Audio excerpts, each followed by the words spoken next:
ಕೈ ಮುದ್ದೆ ಮಾಡಿ ನಿಧಾನ ಕೂತ್ಕೊಳ್ಳಿ. ಹಾಗೆ ಹಸ್ತ ಅವ್ರಿ, ತಲೆ ಅವ್ರಿ. ಹಾಗೆ ಒಂದೊಂದೇ ಕಾಲು ಮುಂದೆ ಬಂದು ಕಾಲು ಲಿಫ್ಟ್ ಮಾಡಿ,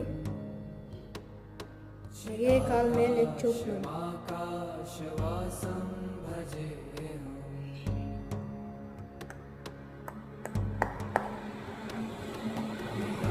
ಅಲ್ಲೇ ಉಸಿರಾಡಿ ಹೀಗೆ ಕಾಲು ಮಡಚಿ ಇದೇ ಹತ್ರ ಬರಲಿ, ಇಳಿಸಿದ. ಅಲ್ಲೇ ಉಸಿರಾಡಿ ಎಳಿತಾ ಮೇಲೆ ಬನ್ನಿ.